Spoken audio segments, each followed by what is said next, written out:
ክቡር ጀነራል ታደሰ ወረደ ወዲ ወረደ ፕሬዝደንት ጊዜያዊ ምሕዳር ትግራይ ክቡር አይተ አማኑኤል አሰፋ ምክትል ፕሬዝደንት ጊዜያዊ ምሕዳር ትግራይ ክቡር ዶክተር ደብረጽዮን ገብረ ሚካኤል አምቦ በር ህወሓት ክቡር አቦና ብፁዕ አቡነ መርቆሬዎስ አባል ቅዱስ ሲኖዶስ ትግራይን ሊቀ ጳጳስ ዞባ ማእከል ትግራይን ክቡር አቦና ብፁዕ አቡነ መርሃ ክርስቶስ ስራሕ መካየዲ ቅዱስ ሲኖዶስ ትግራይን ሊቀ ጳጳስ ሀገረ ስብከት ዞባ ምብራቅን ብፁዕ አቦና አቡነ አረጋዊ ዋና ጸሐፊ ቅዱስ ሲኖዶስ ትግራይን ሊቀ ጳጳስ ሀገረ ስብከት ሀገረ ካናዳን ብፁዕ አቦና አቡነ ዮሐንስ ሳልሳዊ አባል ቅዱስ ሲኖዶስ ትግራይን ሊቀ ጳጳስ መንፈሳዊ ኮሌጅ ቅዱስ ፍሬምናጦስ አባ ሰላማ ከሳቴ ብርሃን ብፁዕ አቦና አቡነ ናትናኤል አባል ቅዱስ ሲኖዶስ ትግራይን ሊቀ ጳጳስ ሀገረ ስብከት ዞባ ምዕራብ ትግራይን ብፁዕ አቦና አቡነ ሰላማ ሊቀ ጳጳስ ሀገረ አውስትራሊያን ኒውዚላንድን ኣብ መንበረ ሰላማ ላዕለዋይ ሓላፊ ስብከት ወንጌልን ሐዋርያዊ ተልእኾን ኦርቶዶክስ ተዋህዶ ቤተክርስቲያን ትግራይ ብፁዕ አቦና አቡነ እምባቆም አባል ቅዱስ ሲኖዶስ ትግራይን ሊቀ ጳጳስ ሀገረ ስብከት ዞባ ደቡብ ምብራቅ ትግራይን ክቡር ንቡሪድ ጎደፋ መርሃ ዋና ስራሕ መካየዲ ሀገረ ስብከት ዞባ ማእከል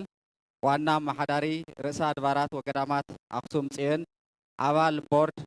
መንፈሳዊ ኮሌጅ ቅዱስ ፍሬምናጦስ አባ ሰላማ ከሳቴ ብርሃን ሊቃውንቲ ቤተ ክርስቲያን በብማዕረካትኩም ክቡር አይተ ሽሻይ ግርማይ ዋና አማሓዳሪ ዞባ ማእከል ትግራይ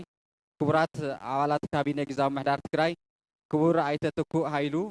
ከንቲባ ከተማ አክሱም ክቡራት አመራርሓ መንግስታዊ ቤት ዕዮታትን መንግስት ውድባት ትግራይን ክቡራት ላዕለዎት አመራርሓ ጸጥታ ትግራይ ዝተኸበርካ ዲያስፖራ ትግራይ ዝተኸበርካ ኣብ ከቢድ ሕሰም እትነብር ተመዛባሊ ህዝብና ዝተኸበርኩም ነበርቲ ጥንታዊት ከተማ አክሱም ዝተኸበርኩም ዕዱማት አጋይሽ ዝተኸበርኩምን ዝተኸበርክንን ፈለማ ክብረ በዓል ሕዳር ጽዮን 2018 ዓመተ ምህረት ንምኽባር ኣብታ ብሕታዊት መንበረ ታቦተ ጽዮን መርክቦ መንበረ ሰላማ ትምህርተ ምልክትን ሓያልነትን ሱልጥነትን ምህዞን ፈጠራን መሰረት እምነትን ሃይማኖትን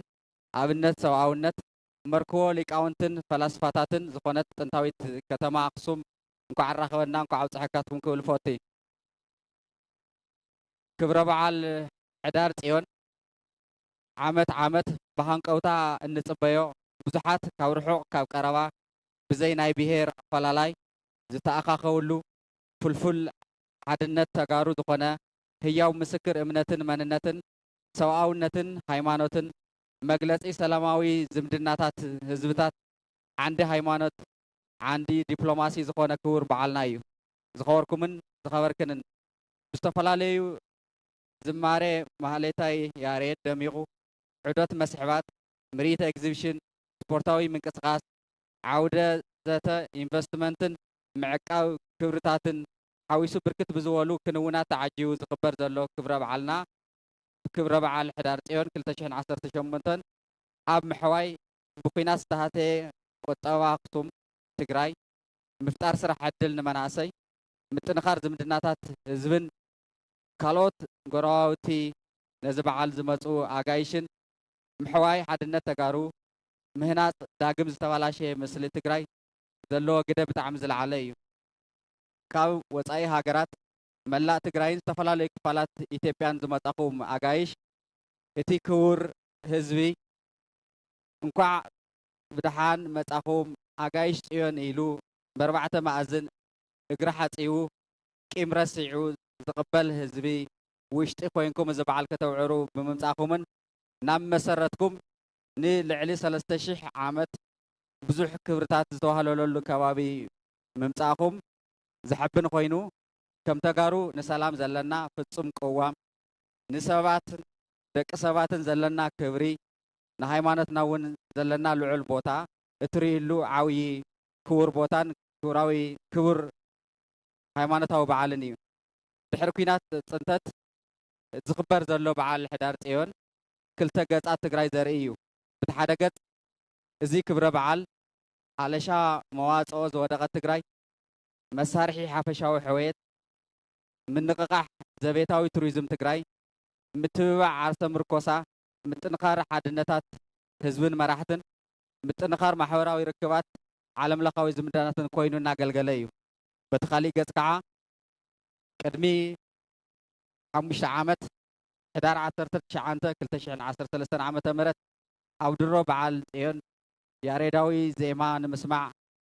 بارخوت تقبل كان مقاد تأكبه كامربت ون وصيو استشفى نصوح وجن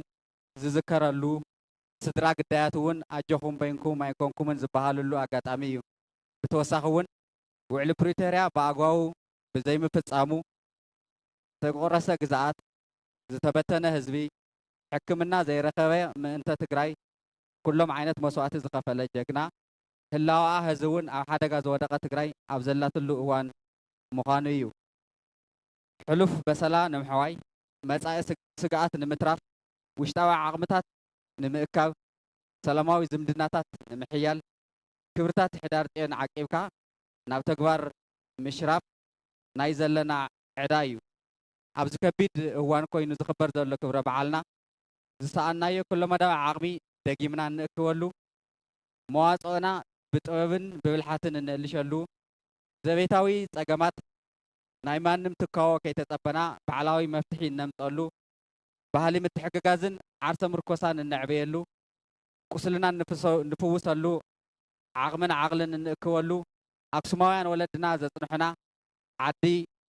ንመጻኢ ወለዶ ብክብሪ ንምርካብ ዓድና ካብ ውርደት ንምትራፍ እንሰርሐሉ ምሕዝነትና እነጠናክረሉ ሰላምና ፅኒዕና እነስፍሐሉ እዋን እዩ በዚ ኣጋጣሚ እዚ እዚ በዓል እዚ ብዝብርክ እዚ ክሓልፍ ብዙሓት ኣካላት ደኺሞም እዮም ነዚኣቶም ምስጋና ከየቕረብ ካብ ምሕላፍ ዝግባእ ኣይኮነን ስለዚ ሓይልታት ፀጥታ ትግራይ ሰራዊት ፖሊስ ምልሻ ህዝቢ መናእሰይ እዚ በዓል እዚ ብዝብርክ እዚ ክሓልፍ ዝገበርኩሞ ኣስተዋፅኦ ብስም ቢሮ ባህሊ ቱሪዝምን ክልል ትግራይ ከመስግነኩም ይፈቲ ህዝብን ምምሕዳርን ዞባ ማእኸል ከተማ ኣክሱም ርእሰ ኣድባራት ወገዳማት ኣክሱም ፅዮን መተሓበርቲ ዝበዓል ስፖንሰራት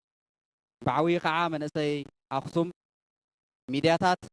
ኣብ ምስናድን ናብ ኣብ ዓለም ዘሎ ህዝቢ ኣብ ምብፃሕን ትገብርዎ ዘለኹም ፃዕሪ ዩኒቨርሲቲ ኣክሱም ካልኦት ኣብዚ ብቀጥታ ይኹን ብተዘዋዋሪ እዚ በዓል ኣብ ብጣዕሚ ከቢድ ግን ደሚቕ ኮይኑ ክሓልፍ ንዝገበርኩም ኣካላት ብስም ቢሮ ባህሊ ቱሪዝምን ክልል ትግራይ ሕዚ እውን ደጊመ ከመስግን እፈቲ ሰላም ንዓድና ሓድነት ንመራሕትና ሰናይ